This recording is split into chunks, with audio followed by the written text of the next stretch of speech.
back. And the verdict is in, but before we get to the results, both Tom and Roger had a chance to talk to our producers backstage. Take a listen. You know, I'm pretty sick and tired of a commissioner who gets all jealous and goes through my phone every night. I didn't deflate anything. I'm not gonna stand by while I get accused of I had no part of. That deflated football isn't mine, Judge Berman, and Roger's gonna eat his words. Tom's a cheater, and I'm not gonna take it anymore. Either he changes or it's over. He doesn't show me the respect I deserve in my own house, and I'm over it. That deflated football is his, and he needs to be a man and own up to his responsibilities. Well, certainly a couple of passionate arguments on both sides of the issue. Tom, if the deflated football is yours, will you accept the punishment? Look, Judge Berman, you gotta believe me. This deflated football is not mine. All right, you can't. What? You weren't there. You don't know. Okay, fine. If it does turn out that it is mine, I will take responsibility. I will own up. I will be a man. Well, only time will tell. Let's bring Roger out. Woo! The results are in the case of the 11-pound football. Tom, you are not the deflator.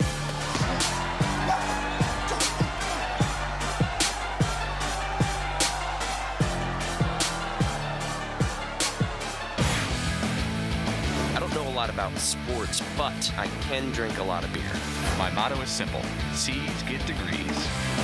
Need a long, inappropriate hug? I'm your man. I think I'm smarter than you, because I probably am. Howard Coward for box score. Hello and welcome to the Box Score. I'm Brock in Los Angeles. They are the Danettes in Milford, Connecticut. Guys, the boss is all fired up about the Patriots going 16-0 because they got a little extra motivation now. McLovin, you're on the 16-0 bandwagon also, but that was because they came off that Spygate and shocked the league. Now, we all know what happened at the end of that season. Are you calling the Pats to lose the Super Bowl as well? Well, it's simple math, Brock. 2007, they had Spygate. They went 16-0, lost the Super Bowl.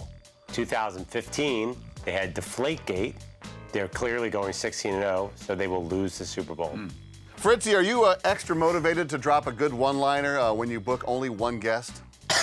But I've been known, and I'm trying to get better at that, I've been known of going into a shell and doing the opposite, actually, like hiding in the corner and feeling bad about the situation that I wasn't able to deliver more guests. But now I think and Paulie has brought me out of that shell, and he's brought it to my attention a number of times by bringing that up, that, even more than ever, is when you need to be not forcing. So you're out of that shell.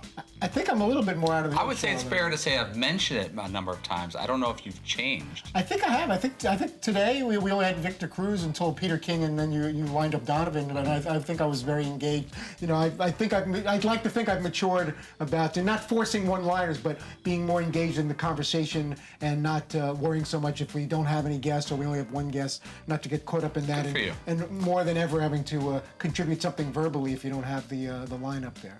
Well, your motivation was called into question today when Dan decided to ask, what motivates the Danettes? With this, my motivation is, at least from what I do, is I want to get all the newsmakers and get the exclusive interviews and have the show make news every day and get the right guests on before everyone else does. That's my daily motivation. And money. And it's nice to get a nice paycheck and for the show to do well financially, of course. So is it safe to say that Todd's not motivated today? Wow. I was waiting for that. I walked into that. That's fine. Man, that's cold-blooded. That's coming from me. I'm glad I'm not judged daily on the number of guests. Wow. Satan with a shot. A sparse guest list for the unmotivated Fritzy today. It's just content, Todd. That was a great line. It's just content. You timed it out perfectly. That was like if you were to come up with a list of 100 lines to say at that moment, that would probably be the leader of the pack. You walked me right there. I did. I mean, you literally walked right there to where it was just so you could just drop that. You would have been better off saying money, and then he would have nowhere to go. Yeah. Right. But I walked into it, and again, the spontaneous nature of that and the perfect line at the perfect moment was delivered by Seton right at that. It's an interesting topic, though, because Seton's got a point that, of course, the reason we're here is money. Nobody does anything for free. I felt kind of weird saying that, by the way, too. Because it's brutally honest. It really was. I mean, it is. It's 100% honest, Right. and it's not like because like I want some awesome car or anything, but it's just like, all right, well, let's take care of my family. Yeah, like You know, anybody. that's But there is one thing about our job that's different is that I think we're all passionate about our job, so it does have a different tinge of a job that's just trying to make a check to cover the mortgage or cover the rent. So there's motivations there that are a little different. And it's very competitive. There's like, as Paulie's saying, there's so many different shows. See, I differ with you on this one. I differ with you on the competitive thing. Like, would I like to get Bryce Harper today over everybody else? Sure, I would love that. But I know that whoever gets them, it's going to be subpar to when we get them. Yeah. I really believe that. There is a little bit of a sort of, I don't know if barometer is the right word, though, that you can just immediately look at. And I know that, like, it goes back to the rundown thing, which isn't true. You can't just look at the guests you had and say, oh, good show today. Right. But you can just look at the guests and be like, oh, damn. Right. There is something to be said about star and it's power. frustrating when it's pointed out, hey, guess what that show had, or guess who they spoke with. Because it's an immediate reflection on whether you. it's meant as a shot or not, you still, sensitivity or not. By me, it's like, hey, this show got that guy before us, or how come we didn't get him? And Right. sometimes there's different reasons. Sometimes a guest wants to go on with one host over another. Sometimes it's their schedule, one time slot over another time slot works for them. Is a But certain I do degree take of that personally. fair, or no? Or is it completely unfair? I don't know if it's completely unfair, but as long as everyone knows that we're going after this, it's not because it was due to a lack of didn't think effort of it. or forgot to call for Yeah, that. that's the thing. But Fritzy can't control the decisions of others. That's Right. the toughest part about his job. I've always said that my job is, in a way, easier than Todd's, is because I'm less beholden to the decisions of others to come on the show. Yeah. Todd kind of makes the food, and we attack it. That's kind of his job. So if Roger Goodell doesn't want to come on, you can't force him to go on. But with my job and the other guys too, with topics, we can control the topics at however we want and discuss whatever we want and say whatever we want. So that's the one frustrating part about Todd's job is he can't control the decisions and schedules of others. Well, one thing I find I think the whole what guest you have is so overrated because I'll tell you, 90% of the time a guest comes on a show that I'm listening to, boom, turn the channel. Yeah. And I would bet anything that the numbers that's when confirm Dan and the rest of us come in to make it I better. agree and disagree. Yeah, Dan's track record with guests debunks that theory because, like I've always gone back to, you don't have to care about women's college basketball to like Gino, Oriema, and Dan. Would you have numbers to back that up? I'm just curious. I would say yes. I would bet you $1 billion if you asked anybody and they said the strength of the show is Dan and the Danettes or Dan interviewing somebody. Yeah. 100 times out of 100, it's going to say Dan. If we put Gino Oriema on and you put the segment before where Dan breaks down football, which ratings do you think would be higher? Dan probably breaking down football, but let's put Dan with a guest and then us talking about the Bar Mitzvah. And what do you think is going to rate higher? Well, Probably what's a Dan with guess? But current athletes, man, I tell you, and Dan has talked to me about this. He's like, people are turned off by hearing young athletes interviewed. But they get sick of the cliches. We've earned the right to listen. I don't know. Like if we have a guest on tomorrow, like we have Tyrann Mathieu from the Arizona Cardinals. If you're not an Arizona Cardinal fan, you're just gonna stick because Dan, he's earned the right that you're gonna get. I'd like to see the numbers. I'd like to see the numbers. I've sat in rooms where they do these measurements, right? Yeah. And they put a group of people together, and they have them listen to a radio show.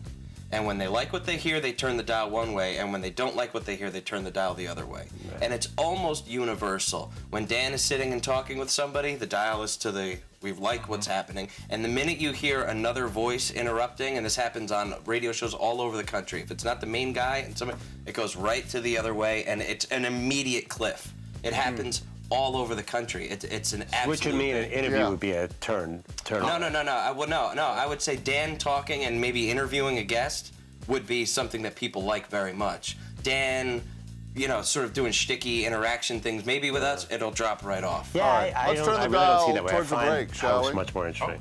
Yeah, maybe. Yeah. Okay. Okay. I know what fans love to hear about. They like to hear about Jordan's Bar Mitzvah. And we will figure out what gift to get him next. I know what I'm getting him. I'm getting the Ram 1500 Eco Diesel. Climb a hill, haul a trailer, and it lets a boy become a man. Get more facts at ramtrucks.com. Guts, glory, blow the chauffeur. Ram.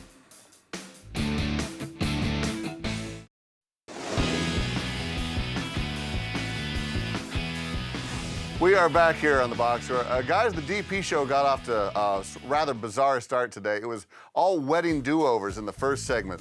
Paulie, do you recall the last time where you guys didn't even talk a lick of sports in the first segment? I think it was like 4 days ago.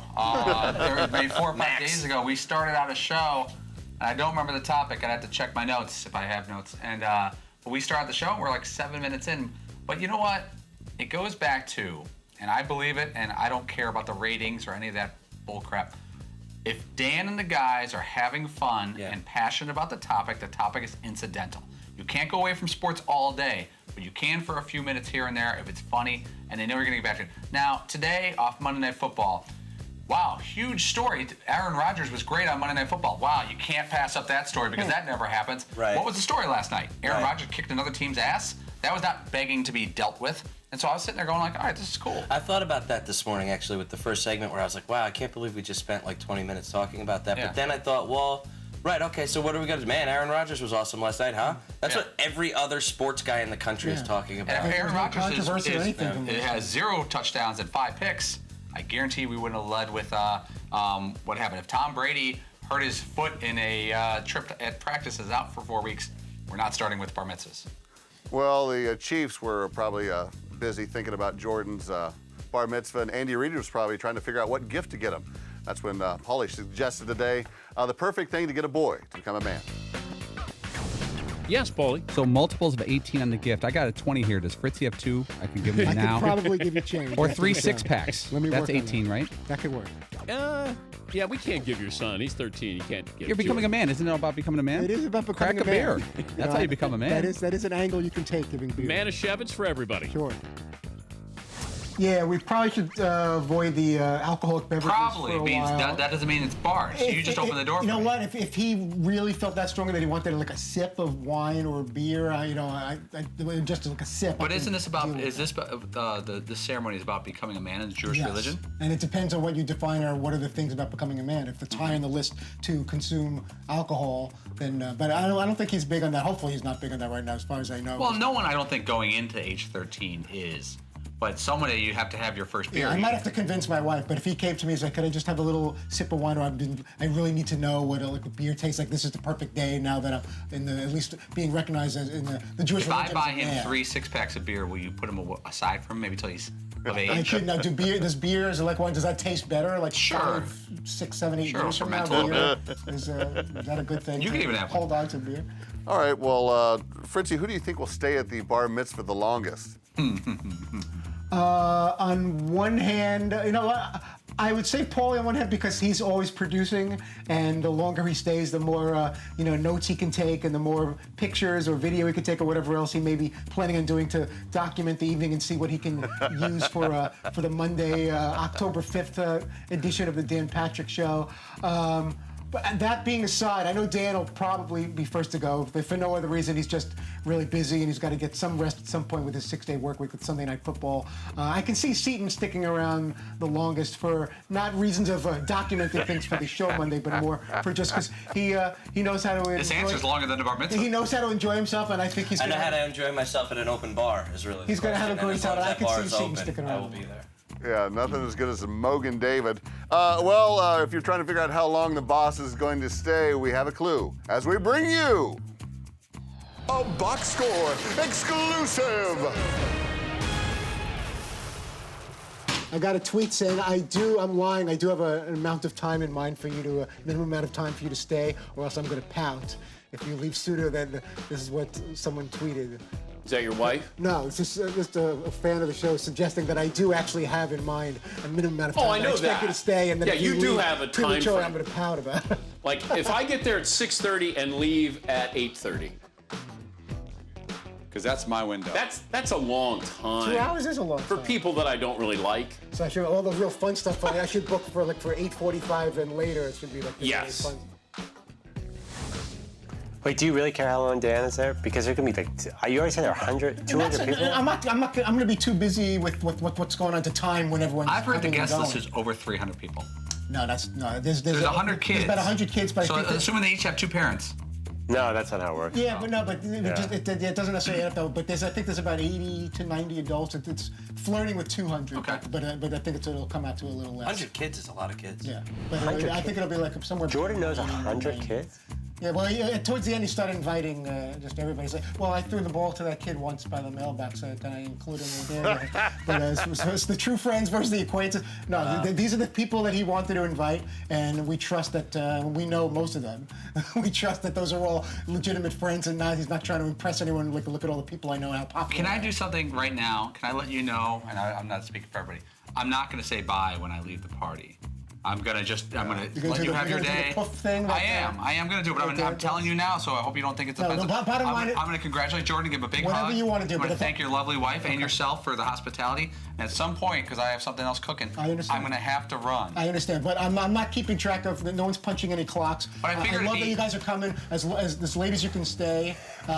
Hopefully, if you're leaving earlier, it's because you have somewhere to be, or you're tired, or you're not, whatever it is. Oh, not tired. No, but it won't be because you're not having like a really great time. All right, this sounds like it's going to be quite the affair. We will find out after this.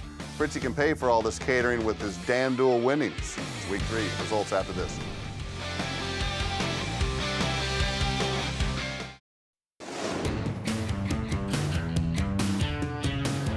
Welcome back to Box Score. We have completed week 3 in the DanDuel League, and the results are in. Now, in week 2, Dan finished dead last amongst the guys in the league. So, Paulie, if you were a betting man, how much would you put on DP finishing last in the Man Cave in back-to-back weeks? You know. You know what? I'm going to go ahead. I'll jump ahead and say he'll be dead last next week, too. Yeah, I would say that. I would have said, because I think Dan thinks of fantasy football still in that season-long mode, and he doesn't know it's a week.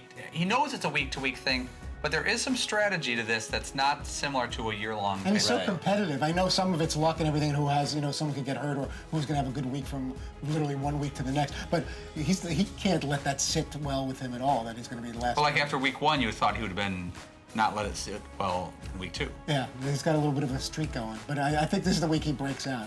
Yeah. I don't think he's coming in anywhere near first place. But I think I could see him middle of the pack. A nice 4th or 3rd? At least middle of the pack. He's got to be at least 3rd. Trending upward. Trending upward is what you're expecting. Well, if you were a gambling man and you made the wager, you would have won big because Dan Patrick finished last in the Man Cave again and couldn't even crack 100 points. McLovin, are we seeing the layoff from fantasy take effect on DP, or should we just blame two-a-days? No, that's on DP. Is it TJ Hushmanzada? Who does he got there? Yeah, TJ Hushmanzada. You know what's crazy, though? A lot of these people I look at and I'm like, oh, man, I was real close to taking that guy myself. And then you're like, it's just a matter of luck. It's a thin line between last place and first place. It really is. It's like 40 points separates the... Well, a lot of us had the same players, basically, Well, let's take a peek at the guy who did come in last. Paulie came in 4th again amongst the Danettes, but there are signs of improvement as your point totals have increased each week. How soon before you claim the top spot in the Man Cave? Don't care about that. Again, I just want to finish first 1 week and make some cash on this. I don't care if I come in first place. Like Seton came in first place of our group and made a couple bucks, that's the goal. If I come in first place and make 0 money, then I lost. You don't have bad picks there, though. No, I mean, a lot of your guys did pretty well for you. Yeah, I feel pretty good about the guys I picked. Some numbers, but it just shows you have to have everything spot on to win this thing. You can't have one guy who's off. Sometimes I'll check the app, the FanDuel app, and it'll only be like, say like 105 or something like that, where the games have only been in 5 minutes, and I look and I'm like, oh, look, I've got 2 points already. Let me check what the leader has, 50. Like, how the hell did that happen? It's only been 5 minutes. I'm like 1,812th out of 2,000. Yeah, well, you got to call him perfect like McLovin because he has finished at the top of the charts before, but now he's down to 3rd for a 2nd week in a row. But we've gotten reports that there's still another Perloff lineup floating out there. McLovin, can you offer any clarity as to why you have 2 teams? Yeah, I keep on entering the same team with my defense different and they come in the exact same place, so it didn't make a difference. But which now I realize is costing me money. What cost me here was Tyler Eifert being robbed by the NFL. That was crap. So I don't really even accept 3rd place. No offense, Todd, but I should have jumped you into 2nd place. No offense. All right, well, let's get to Fritzy in his 2nd place. You stayed the course, coming in 2nd for the 3rd week in a row, I believe. Todd, you let Jordan sign off on your lineup last week, and you had your highest point total so far this season. Now that he's about to become a man, are you going to let him assemble your team every week going forward? I'm definitely gonna have him look at it. I've been making all the picks, and then I'll have him look at it, and he understands that certain players are worth certain amounts of money. It's not like his other 5 fantasy leagues with his Dude, look friends. at your receivers. Oh my God, you went to town. Yeah, Steve Smith came up big, but yeah, I told him he wants to get into it. He's enjoying it. He's in literally 5 different fantasy leagues with his friends, and he wants to be part of the FanDuel thing. So I'll make all the initial picks. I'll have him bless it for the second week in a row, especially since we came in second, and see if he thinks we should make any changes. Have you finished? What have you finished in the 3 weeks this year? What places? Second place all 3 weeks. Well, that's me. That's Fantasy Ninja.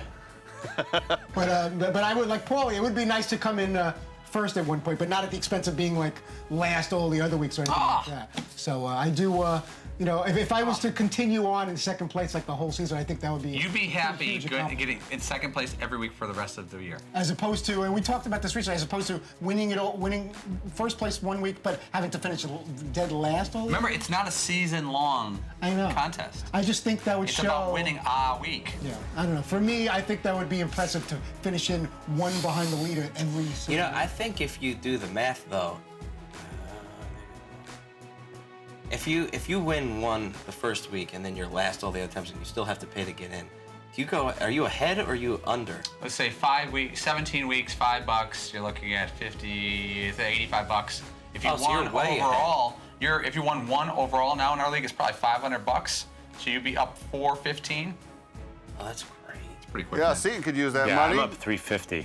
Seton, you finished on top of all players this week. You rode the hashtag Tommy bandwagon to 159 points. Is it time to crown you the new fantasy guru of the man cave? Oh, I don't know. I'll just let my performance speak for itself. Although even looking at that, I still don't understand how I ended up with more points than what, like, say, Paulie did or something. But I'm not really a mathematician. Yeah, I don't know. It's really just luck, to be honest with you. Although I'm stoked that I won $15. That was awesome. Now, you made $15 this week. We have AJ Green, who is the star of your team on tomorrow. Yeah. You're going to mention it to him? You're going to share it with him? I would gladly give him $7.50. Although, what I really should do is see the percentage of my overall points. He gave me about 40 points. So it's actually probably closer to like $4 or $5. $4. Really. We should send him $4. Maybe we'll send him $4. Do you think he's ever had someone come up to him and talk about fantasy football and how he performed?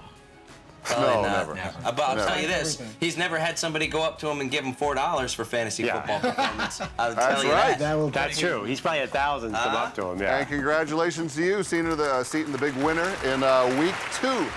Now, be sure to check out the box score on Thursday when we do a FanDuel draft day box score every Thursday. And of course, if you want to take on Dan and the Danettes in 1 week fantasy football, you can do just that. Go to FanDuel.com/Patrick. All right, do not go away. Death humor, as always, kills on the DP show. But before that, this is the box score. We're going to take a break to remind you that the Ram Heavy Duty, with its best-in-class towing, torque, and horsepower, doesn't need one. Guts, glory, Ram.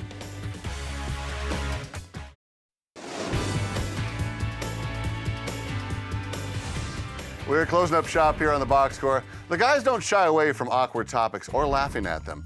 And they did just that when they came up with the perfect time of year for Dan to die. My advice to you would be to die in maybe late February or mid-July because you don't want to die on a fall football weekend. Hold on, let me write You'll this get down. buried. I mean, pardon the pun. But you won't even make air hardly. Mid-Feb or... Yeah, late February is good. A little dead time in sport. Oh. Dead time, getting buried. Wait, come on. July before or after the All-Star game is good. Because it's a little quiet. The All-Star break. Well, they always have all these rumored trades, though. So I guess I'd like it right after the trade deadline. What about sweeps week? Is that a factor here? Sweeping the ashes away? You were better than that. There should be dead silence after that. Yeah, that was really good advice, I think, by me. I'm not sure what he could do with it because I don't think you plan your own demise. But also, we're also thinking, if he dies in late February, all of a sudden we do a tribute show, or maybe 2, then they must give us, 2 weeks off for bereavement if your host dies at least? And that goes right into March Madness. Well, no, yeah, but I mean... but I don't know. I mean, that's really the time you want to be on to sort of milk the death. Well, I was thinking maybe 2 days of milking, and we get a week off, maybe go skiing or something like that. Then, same thing, summertime, you get a mid-July death, two shows to tribute for Dan, move that out. How fast can they turn around that in memoriam on the ESPYs? If he'd want to die like right before, Oh, they can get that in there. Well, you want to be that week, because if you died right after the ESPYs, they made it short. Then you see him in the in memoriam, like, oh, that guy died last year? You don't want to be that guy died last year. Why are they even acknowledging that? That was like 362 Good years point. ago. This has been plenty of grim reaping. Fritzy, who's on tomorrow? We will be joined by Tyrann Mathieu of the undefeated Cardinals, A.J. Green, Bengals wide receiver of the undefeated Cincinnati Bengals, Michael Irvin, Hall of Famer, NFL Network analyst, all part of the Wednesday show. Fantastic. Thank you, gentlemen. We are back tomorrow, same time, same channel. The podcast is available on iTunes or at podcast1.com. Cheers. I don't know a lot about sports, but I can drink a lot of beer. My motto is simple. C's get degrees. Need a long, inappropriate hug? I'm your man. I think I'm smarter than you, because I probably am. Hey, thanks for watching the box score. Holy cow!